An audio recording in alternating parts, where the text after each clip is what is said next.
Olá, saudações, bem-vindos ao módulo Marco Legal e Políticas Públicas. Me chamo Pedro Puccini Mendes, sou advogado, sou consultor e professor em Direito Agrário e Direito Ambiental já desde 2012, atuando com questões relacionadas à regularização de imóveis rurais e situações de fiscalização ambiental. Nesse módulo, eu trago aqui o nosso plano de voo. A intenção é fazer uma contextualização sobre legislação ambiental, legislação agrária, de maneira bastante facilitada, trazendo conceitos de base, trazendo a questão da sustentabilidade na legislação, onde se encontra a sustentabilidade na legislação, a responsabilidade ambiental, que é tríplice, isso eu vou explicar melhor nos próximos vídeos, e aquilo que não está na legislação, que vai um pouco além, que são os danos de reputação, a questão do greenwashing, e também as principais ferramentas de controle ambiental. Quando eu falo ferramentas, é aquilo que a gente extrai da legislação e trata como ferramentas. Também vamos falar aqui sobre regularização ambiental, o Código Florestal, que é a legislação de maior importância, uma das legislações de maior importância quando a gente fala de gestão de recursos naturais, dos imóveis rurais. Falar sobre um tópico só sobre a responsabilidade ambiental tríplice, ou seja, as penalizações administrativas, a questão criminal ambiental e a necessidade de reparação dos danos, fiscalização remota, que hoje não é mais necessário, o fiscal seguir até o local da propriedade rural, é tudo feito com base em imagens de satélite, e por fim, a gestão documental e cadastral dos imóveis rurais, como a gente pode extrair todas as informações da legislação e melhorar a gestão dos imóveis rurais e ter uma melhor visualização das obrigações com base nos cadastros obrigatórios do imóvel rural. Bom, a minha expectativa é que vocês, nesse módulo, consigam encontrar, interpretar a legislação como um consultor jurídico, né? Pensar juridicamente, avaliar esses riscos e oportunidades com base na legislação, pois há muito tempo a gente já comenta que é importante associar a gestão jurídica às demais formas de gestão da propriedade rural. E estabelecer conexões, esperamos que a gente possa continuar esse contato para eventuais dúvidas e abrir esse canal de contato aí para continuar conversando sobre legislação. Premissas. Bom, a primeira das premissas que eu gostaria de trazer aqui é que sustentabilidade deixou de ser um diferencial competitivo e passa a ser um pré-requisito e critério de permanência no mercado. Muitas empresas, não só os bancos, frigoríficos, cerealistas, deixam de comercializar com produtores rurais por falta de observação de questões jurídicas, como os embargos ambientais, as multas e outras situações que podem trazer responsabilidade para todos os elos da cadeia produtiva do agro. Então, sustentabilidade é um requisito para acesso a crédito, a mercados. Propriedades regulares têm uma valorização no valor do seu imóvel de até 30%, isso é uma estimativa, mas assim como sabemos que tem imóveis de posse, aqueles que não têm uma matrícula vão ter um valor menor. Então, um imóvel que tem 100% de regularidade documental, ambiental, com certeza vai ter uma valorização no seu valor imobiliário. A legislação ambiental é base para a segurança jurídica e viabilidade econômica.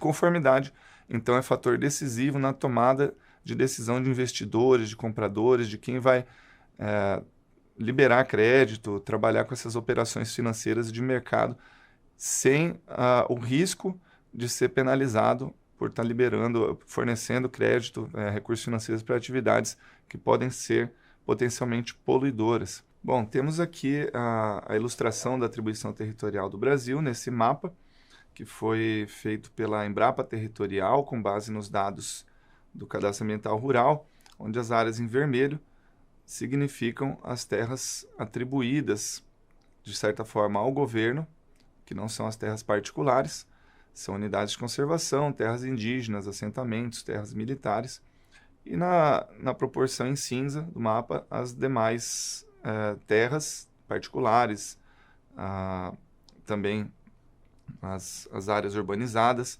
e com isso a gente percebe que a atribuição territorial brasileira ela é bastante aleatória, né, misturando todas essas áreas e que por algumas vezes traz conflitos em razão das restrições que cada tipo de área desse traz no seu entorno, como por exemplo as unidades de conservação, que no seu entorno tem as zonas de amortecimento que trazem algumas restrições do que pode ser cultivado ali ou não, as terras indígenas, que também trazem restrições de uso, tem que entender melhor se essas terras estão demarcadas em estudo, delimitadas ou já homologadas, e assim por diante. A conformidade ambiental ela é parte indissociável da função social da propriedade. Vou explicar também o que é isso.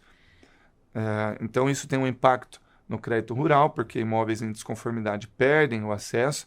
O Código Florestal ele traz isso de maneira expressa, no artigo 78A, dizendo que só pode ser liberado o crédito para quem tiver inscrição no CAR. Então, a conformidade documental, ambiental, ela é vantagem estratégica para certificação, para adesão a programas sustentáveis.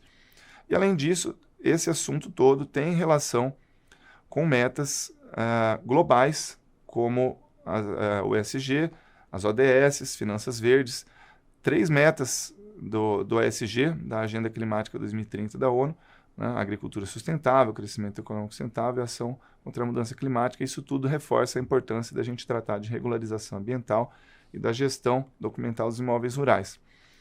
O que significa o ESG neste sentido? Significa que ter posse dessas informações, saber lidar com as informações jurídicas, conhecer a legislação e aplicá-las de maneira correta, isso vai trazer uma importância de como agir como administrador de recursos naturais e de ambientes, né? O uso dos recursos naturais em relação com terceiros, a importância da gente fazer essas triangulações das relações todas, traz para nós a consciência dos efeitos das atividades potencialmente poluidoras no meio ambiente, analisar os riscos de governança para a capacidade de operar com sucesso, impedimentos de longo prazo e agora os riscos climáticos que passam a ser implementados e considerados na legislação também, porque se não são observados esses fatores, pode haver aí perda de produção, infraestrutura, enfim. Nós temos aqui, então, um exemplo de que o ESG está implementado no mercado, né? O acesso ao mercado não depende só de quantidade e volume, mas de conformidade ambiental. Temos exemplos de vários programas que fazem uma verificação documental e jurídica completa antes de proceder com as negociações, o programa Boi na Linha, Moratória da Soja, Protocolo Verde de Grãos do Pará, a ABIOV, as resoluções do Banco Central também tratam disso.